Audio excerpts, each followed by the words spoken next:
কানাডায় শীত কত ঠান্ডা জানো? টেম্পারেচার -20 কিংবা তারও নিচে থাকে। আউটসাইডে গেলে শুধু একটা জ্যাকেট এনাফ না, you need 2 to 3 layers of clothes. উইন্টারে গ্লাভস, ক্যাপ, স্কার্ফ সব কিছু লাগবে, না হলে হাত পা জমে যাবে লিটারালি। রাস্তা সব স্নো দিয়ে ঢেকে যায়, কখনো কখনো স্লিপ করার চান্স থাকে খুব বেশি।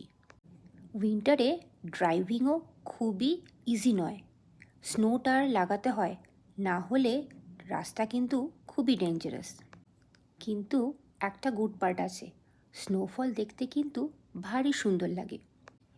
এভরিথিং লুকস লাইক আ হোয়াইট ড্রিম। এখানে কিডসদের জন্য উইন্টারটা একদম ড্রিমি।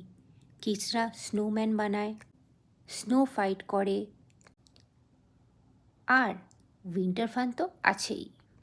তাহলে বলো, তুমি কি ক্যানাডায় উইন্টার ম্যানেজ করতে পারবে?